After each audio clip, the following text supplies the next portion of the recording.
আগামী 7 তারিখ এবং 14 তারিখে এসএসসির নবম দশম 7 তারিখে এবং একাদশ দ্বাদশ 14 তারিখে পরীক্ষা আছে। তার একটা ইতিহাসের প্র্যাকটিস সেট উত্তরসহ পরীক্ষার আগে একটু দেখে নেব। প্রথম প্রশ্ন কী আছে, হরপ্পা কী ধরনের সভ্যতা? হরপ্পা হচ্ছে নগরকেন্দ্রিক সভ্যতা। আর্যরা কোন সময়কালে ভারতে আগমন করেছিল? এখানে যে অপশানগুলো আছে এই অপশানগুলোর মধ্যে প্রথমটা উত্তর হবে। প্রথমটা আনুমানিক 1500 খ্রিস্টাব্দে আর্যরা ভারতে এসেছিলেন। আর্যদের প্রাচীনতম গ্রন্থর নাম কি? আর্যদের প্রাচীনতম গ্রন্থের নাম হচ্ছে ঋগ্বেদ। 2 নম্বর উত্তর হবে। ষোড়শ মহাজনের পদের দুটি প্রজাতান্ত্রিক জনপদ হলো কোনটি? ষোড়শ মহাজনের প্রজাতান্ত্রিক দুটি জনপদের নাম হলো সি বিজি ও মল্ল। আচ্ছা, 5 নম্বর কোশ্চেন, মঞ্জিম পন্থা বা মধ্যপন্থার উল্লেখ করেন কে? মঞ্জিম পন্থার উল্লেখ করেন সি গৌতম বুদ্ধ। 6 নম্বর, মহাবীরের মৃত্যুর পর জৈন সম্প্রদায় বিভক্ত হয় কটি ভাগে বিভক্ত হয়? 2টি শ্রেণীতে বিভক্ত হয়। সবে মুনিষে প্রজা মম, এই উক্তিটি করেছিলেন সম্রাট অশোক।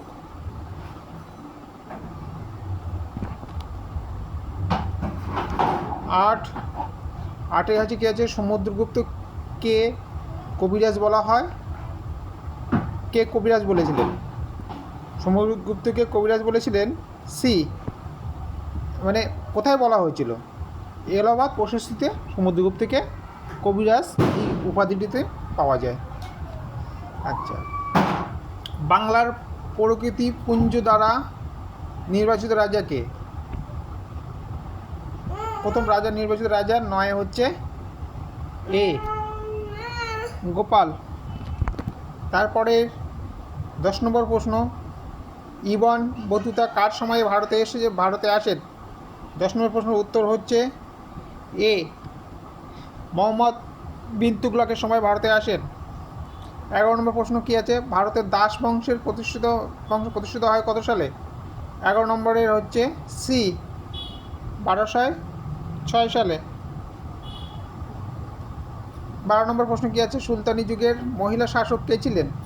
সবাই জানেন, আপনারা সবাই, সুলতান রাজিয়া।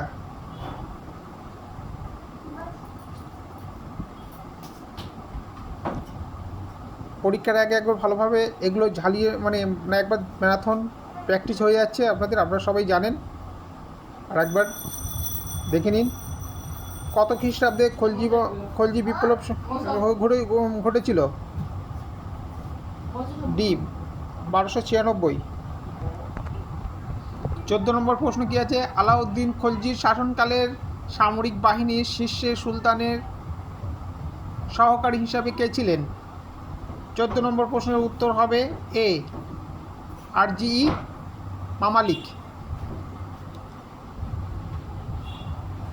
15 নম্বর প্রশ্ন কী আছে? 15 নম্বর প্রশ্ন আছে, বিজয়নগর রাজ্যের আয়ের প্রধান উৎস কী ছিল? সম্পদ কর না, বিজয়নগর সরকারের ভূমি রাজস্ব কর ছিল প্রধান। লোদি বংশের শ্রেষ্ঠ সুলতানের নাম কি? 16 নম্বর প্রশ্ন, লোদি বংশের শ্রেষ্ঠ সুলতানের নাম হচ্ছে সিকান্দার লোদি, বি সিকান্দার লোদি। 17 নম্বর প্রশ্ন, পৃথ্বীরাজ চৌহান তরাইনের দ্বিতীয় যুদ্ধে কার কাছে পরাজিত হয়েছিল? 17 নম্বর প্রশ্ন উত্তর বি মোহাম্মদ ঘড়ির কাছে পরাজিত হয়েছিল। তারপরে হচ্ছে 18 নম্বর প্রশ্ন, খানোয়ার যুদ্ধ কত খ্রিস্টাব্দে সংগঠিত হয়? 18 নম্বর প্রশ্নের উত্তর হচ্ছে বি 1527 খ্রিস্টাব্দে খানোয়ার যুদ্ধ হয়। তারপর 19 নম্বর প্রশ্ন, কনৌজ ও বিল্লগ্রামের যুদ্ধের শেরশাহ কাকে পরাজিত করেছিল? জানেন সবাই আপনারা, 19 হুমায়ুনকে পরাজিত করেছিল। বিচার ব্যবস্থা পরিচালনার সুবিধার্থে মুন্সিফান পদটির প্রচলন করেছিলেন কে? প্রশ্ন করেছিলেন হচ্ছে 20 নম্বরের উত্তর হচ্ছে সি, শেরশাহ। তারপরে প্রশ্ন হচ্ছে আকবর কবে গুজরাট জয় করেন? 21 নম্বর উত্তর ডি, 1576 খ্রিস্টাব্দে আকবর গুজরাট জয় করেন। তারপরে প্রশ্ন হলদিঘাটের যুদ্ধে কবে হয়েছিল? আকবরের প্রতিপক্ষ কে ছিলেন? 22 নম্বর প্রশ্নের উত্তর হচ্ছে বি, হলদিঘাটের যুদ্ধ 1576 রানা প্রতাপ সিংয়ের সঙ্গে হয়েছিল।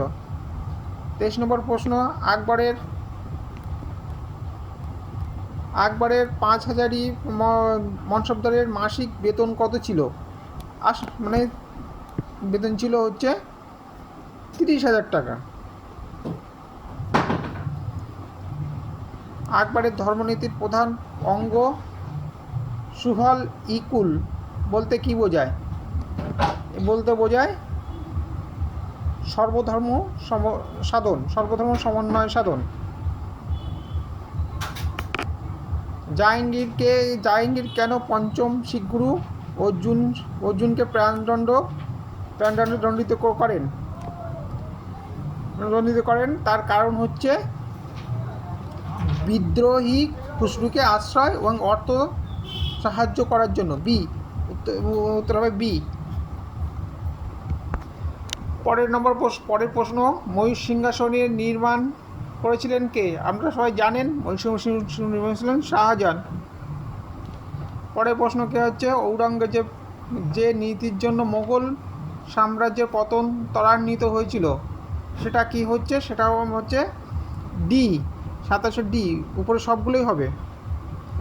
অধিকাংশ সময় যুদ্ধ নীতির জন্য ও অর্থ ও শক্তি ক্ষয়, তার সংকীর্ণ ধর্মনীতি, রাজপুতদের শত্রু করে সেনাবাহিনীকে দুর্বল করা, এগুলো সবটাই হবে। পরের প্রশ্ন হচ্ছে শিবাজি ও জয়সিংহের মধ্যে পুরন্দরের সন্ধি স্বাক্ষরিত হয়?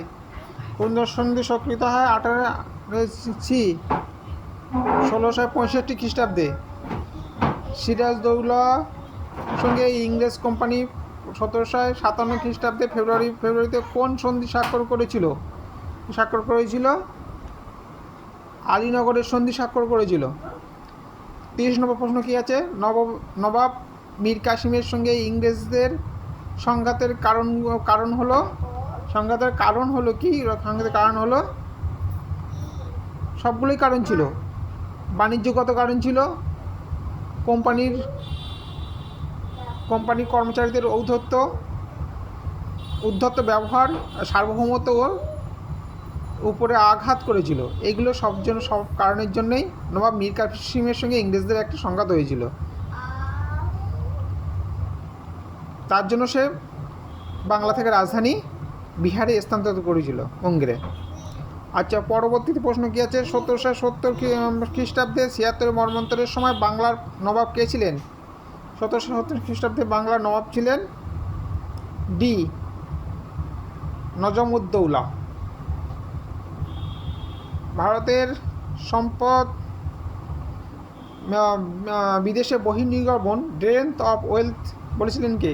জানেন সবাই, গ্র্যান্ড ওল্ড ম্যান, আমাদের দাদা ভাই নওরোজি, তিনি এই কথাটা বলেছিলেন। নিচের কোন জোড়াটি ভুল নির্বাচিত করুন, মানে কোন এটা ভুল আছে? এটা হচ্ছে রায়তারি বন্দোবস্ত মাদ্রাস, ঠিক আছে। চিরস্থায়ী বন্দোবস্ত বাংলা, ঠিক আছে। তালুকদারি বন্দোবস্ত, এটা ঠিক নেই, এটা হচ্ছে ভুল। আর মহলবিশ বন্দোবস্ত মধ্যপ্রদেশ, এটা ঠিক আছে। তাহলে ভুল আছে কোনটা? ভুল আছে সি। আচ্ছা, ভারতের আধুনিক শিল্পের ভিত্তি কবে প্রতিষ্ঠিত হয়েছিল? ভারতে আধুনিক শিল্প হয়েছিল 1860 থেকে 1870 খ্রিস্টাব্দে। খুর্দা বিদ্রোহ নামে নিচের কোন বিদ্রোহ পরিচিত? খুর্দা বিদ্রোহ নামে নিচের এ, পাইক বিদ্রোহ পরিচিত। 1768 খ্রিস্টাব্দে চুয়ার বিদ্রোহের নেতৃত্ব কে দিয়েছিলেন? চুয়ার বিদ্রোহের নেতৃত্ব দিয়েছিলেন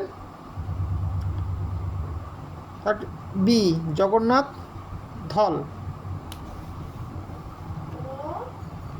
তারপরে প্রশ্ন 37-এর অহাবিকতার অর্থ কী? অহাবিকতার অর্থ বি নবজাগরণ। সবাই জানেন আপনারা সবাই। তারপরে 38 নম্বর প্রশ্ন হচ্ছে সাঁওতাল বিদ্রোহের অন্যতম কারণ কী ছিল? সাঁওতাল বিদ্রোহের অন্যতম কারণ ছিল এটা হচ্ছে মহাজনের শোষণ, সাঁওতালি বা রমণীদের উপর অত্যাচার, সাঁওতালি পরগনা সৃষ্টি। এখানে হবে ডি, এ এবং বি, মানে মহাজনদের উপর শোষণ ছিল এবং সাঁওতালি রমণীদের উপর অত্যাচার, এই জন্য সাঁওতাল বিদ্রোহ শুরু হয়েছিল। শুধু একটা কারণ দিলে হবে না, এটা দুটো কারণই হবে, মহাজনদের শোষণ এবং সাঁওতাল রমণীদের উপর অত্যাচার। তারপরে পরের প্রশ্ন হচ্ছে 1857 খ্রিস্টাব্দে বিদ্রোহ ছিল ভারতের প্রথম স্বাধীনতা সংগ্রামের সূচনা। এটা কোথায় সূচনা হয়েছিল, কোথায়, এটা জিজ্ঞাসা করেছে। তারপরে এখানে সূচনা হয়েছিল বাংলাদেশের ব্যারাকপুরে, মানে বর্তমানে আমাদের পশ্চিমবঙ্গের ব্যারাকপুরে এখানে সূচনা হয়েছিল, তখন বাংলাদেশ ছিল। আচ্ছা, কোন সংস্কারক ছিলেন আধুনিক ভারতের প্রথম তিনি বিখ্যাত নেতা? এটা সবাই জানেন, 40-এর বি রাজা রামমোহন রায়। হিন্দু কলেজের প্রতিষ্ঠাতা 1814 খ্রিস্টাব্দে কে করেছিলেন? সবাই জানেন, এটা করেছিলেন ডেভিড হ্যাড। তারপর পরের প্রশ্ন, কে নব্যবঙ্গ আন্দোলনের প্রেরণা দিয়েছিলেন? এটা সবাই তো জানেন, ডিরোজিও, হেনরি ভিভিয়ান ডিরোজিও। তারপর পরের প্রশ্ন হচ্ছে ব্রহ্ম সমাজ প্রতিষ্ঠা করেছিলেন কে? ব্রহ্ম সমাজ প্রতিষ্ঠা করেছিলেন ডি রাজা রামমোহন রায়। 44-এর প্রশ্ন, আলিগড় আন্দোলনের কেন্দ্র ছিল এ অ্যাংলো ওরিয়েন্টাল কলেজ। পরের প্রশ্ন হচ্ছে জাতীয় কংগ্রেসের প্রতিষ্ঠার ঘটনাকে কে ঐতিহাসিক হিউম ও ডাফরিনের ষড়যন্ত্র ফলশ্রুতি বলেছিলেন কে? এটা বলেছিলেন সি রজনীপাল দত্ত। এখানে দেওয়া আছে, এর বিবৃতি দেওয়া আছে, কারণ দেওয়া আছে, এটা কি হবে সেটাকে বলতে হবে। বলছে গোড়ায়, বিবৃতি কী লেখা আছে, গোড়ার দিকে জাতীয় আন্দোলনের মৌলিক দুর্বলতা ছিল সংকীর্ণ সামাজিক ভিত্তি, সামাজিক গোষ্ঠীগুলির সংকীর্ণ চাহিদার জন্যই এরা একত্রিতভাবে আন্দোলন করত। এটা কি আছে, বিবৃতি এবং কারণ দুটি সঠিক, এবং কারণ বিবৃতির সঠিক ব্যাখ্যা। বিবৃতি ও কারণ দুটি সঠিক, কিন্তু কারণ দুটি বিবৃতির সঠিক ব্যাখ্যা নয়। বিবৃতি ঠিক, কারণ ভুল, বিবৃতি ভুল, কারণ ঠিক। এটার উত্তর হবে এ, ওটা দুটোই ঠিক, বিবৃতি ঠিক, বিবৃতির যথেষ্ট কারণ বিবৃতির কারণটাও সঠিক। পরের প্রশ্ন কি আছে? পরের প্রশ্ন 47 নম্বর প্রশ্ন আছে, কোন ঘটনার মাধ্যমে অসহযোগ আন্দোলনের সমাপ্তি হয়? এটা সবাই তো জানেন, এ চৌরি চৌরার ঘটনার পরে। 48 হচ্ছে বাংলা ভাগ করার ক্ষেত্রে কার্জনের উদ্দেশ্য কী ছিল? বাংলা ভাগ করার উদ্দেশ্য ছিল, মেন উদ্দেশ্য ছিল সি হিন্দু মুসলমানদের মধ্যে বিভেদ ঘটিয়ে জাতীয়তাবাদকে দুর্বল করা। তারপরে প্রশ্ন কী আছে, গান্ধীজি লবণ আইন ভঙ্গের করে আইন অমান্য আন্দোলন সূচনা করেন 1930 সালে। এটা বি 12ই মার্চ, ডান্ডি মার্চ, 12ই মার্চ, সবাই জানেন। মুসলিম লীগের কোন অধিবেশনে মুসলমানদের জন্য পৃথক রাষ্ট্র গঠনের দাবি জানানো হয়েছিল? ডি 1900 লাহোর অধিবেশনে 1946 খ্রিস্টাব্দে। আচ্ছা, হস্তান্তরের ব্রেকডাউন প্ল্যান এর প্রস্তাব দিয়েছিলেন কে? ব্রেকডাউন প্ল্যান প্রস্তাব দিয়েছিলেন এ উইনস্টন চার্চিল। ফরাসি 12 নম্বর প্রশ্ন হচ্ছে, ফরাসি বিপ্লবের আগে ফ্রান্সে কয়টি শ্রেণী ছিল? এটা ছিল 3টি শ্রেণী ছিল।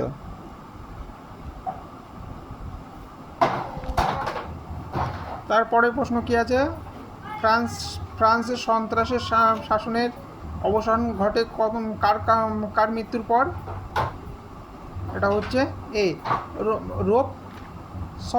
রোবসপিয়রের মৃত্যুর পর।